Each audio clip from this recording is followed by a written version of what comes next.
Welcome back to Women's Wealth, The Middle Way, the show that answers your questions about work, money, and family. My name is Susan McGlory Michael, and I am the CEO and founder of Glen, a wealth management firm in New Jersey. Our guest today is Dr. Saundra Dalton-Smith, a board-certified internal medicine physician and author. Her work emphasizes the important role that rest plays in unlocking happiness, increasing productivity, and overcoming burnout. Welcome, Saundra. Hello. We're glad to have you here today. And I think that our listeners would love to know if you can expand upon and tell us about your background and how you became interested in the relationship between the mind and the body and the soul and spirit. Yes, well, as an internal medicine physician, I burned out in the middle of my career. So I've been in practice for about 20 years. So about 5 years in, my husband and I had our boys, and they were back to back. So I had 2 toddlers at that time, and it really became a lot to deal with. It became too much to actually manage. And it was during that burnout period that I started looking at how do you stay in a challenging profession, how do you stay in a tough career choice and still have sanity and still enjoy it and still have energy. And so that took me into researching. My background has always been in research. And so for myself, it was one of those physician heal yourself moments where I really just dove into the research with regarding to mind, body, and spirit and how it relates to burnout prevention. Saundra, I can really relate to what you're talking about because I have a daughter-in-law who's actually completed her 3rd-year residency as a urology surgeon and just had her 2nd baby. So she is at that overwhelmed, exhausted stage. And I think that probably this podcast she's going to relate to a lot. As you were talking, I was sort of smiling, thinking after that 2nd baby, it was all hands on deck to help out. So I'm sure it will be flashbacks to you. And in your research, you talked about your research. Can you kind of discuss, I know that you were talking about that there's 7 types of rest. Can you explain that to us? Yes, well, I can certainly relate to your surgical family member because, yes, that's difficult. And when I was going through that process, what I started realizing is that I was getting as much sleep as I could get as a doctor. It wasn't that I was sleep deprived. Even on like vacations or times when I would get extended periods of sleep, I was still waking up exhausted.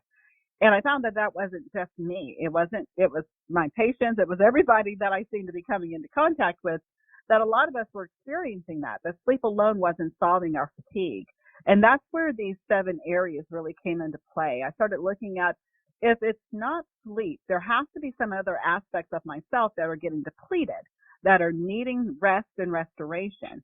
And so in going through my own life, looking at the lives of my patients, going through the research and compiling it, that's where the 7 types of rest framework came from. Those 7 types include physical, mental, spiritual, emotional, social, sensory, and creative.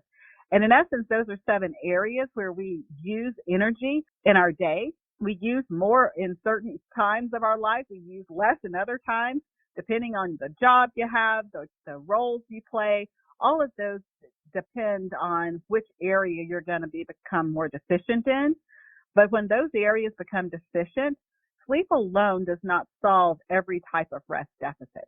So we really have to be specific about where we are depleted so that when we do restful, restorative type activities, we actually pour back into the place of our depletion. This is so empowering because I was a mom of 4 young ones years ago.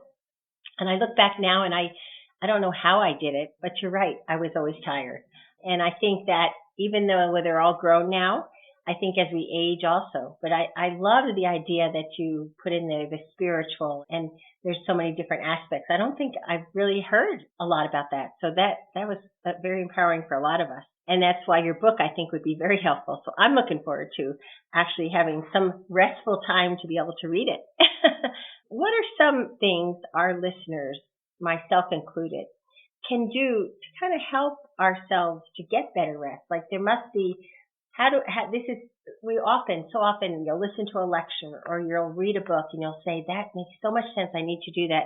But then what are some things that our listeners can do that will help them get better rest, or where do they begin? That's a great question. And it's a question that my patients had as well once I started explaining this framework to them. And really what we notice is that every person has to begin with identifying what is the type of rest that they need. They know they're exhausted, they know they're tired, but they don't know where to even start. You can't just jump in and try to get all 7 of these. That becomes its own form of work and striving. You really have to be intentional about the area that you have a deficit in. And so for that reason, we actually developed a free assessment to help people evaluate which type of rest are they most deficient in. And that's simply at restquiz.com. It gives you a score in all of the 7 types of rest. And then once you have that information, once you know your areas of greatest deficit, then you can be very specific about doing restorative activities that improve that area. For example, if someone has a mental rest deficit, this is the person who they may be exhausted, but they lay down to go to sleep at night. Their mind's racing. They're thinking about their to-do list the next day. This person may also find that they are very forgetful. They have a hard time concentrating. And so for that person, some things they can do to try to improve their mental rest deficit could be brain dumping before going to bed, which is basically jotting down whatever is ruminating in your thoughts so that instead of ruminating over it, you put it on something concrete like a notepad or a journal. And that way it captures that thought in a way that keeps your brain from feeling as if it has to hold on to that bit of information. Or that person could practice something like mindfulness techniques, or even decreasing the amount of multitasking that they're doing so that they're not training their brain to not concentrate, that they actually redirect that so that they can have more concentration, more clarity. Another example, let's say if you're someone who is expending a lot of energy with other people. So you're an empath, and so you take on, so to speak, the emotions of others. Or maybe even you're someone who works a job where you have to control your emotions. You work in customer service and someone starts yelling at you, you don't get to yell back. There's a professional emotional labor that's required to keep it in check, to keep your temper controlled. No different than we were talking about healthcare with your family. And if you're in healthcare, if you're an empath, you may see something horrific and horrible that almost brings you to tears, but you're trained in your practice to not show emotions because it doesn't help your patients or their family or your nursing staff or whoever you're working with. And so you can develop an emotional rest deficit in those situations. And so how do you get rest when you emotionally are drained? You find places where you can authentically express your emotions and release them. So that emotional labor of trying to keep it in check, hold it all in, not let anybody see anything. Yes, you professionally may have to do that for your job, but there has to be a time when it's released. That's when you experience emotional rest, whether that's with a counselor, a therapist, whether that's you releasing it into a journal or something, or whether that's even releasing it in how you express yourself. For some people, poetry and painting and art are how they actually express emotional rest. They're able to release the emotions inside of them in a creative outlet. You know, when you are talking, I think some of us were sitting here thinking we can relate to all of the above that you addressed. So let me just reiterate, you had mentioned that the listeners today it's rest, R-E-S-T, quiz.com.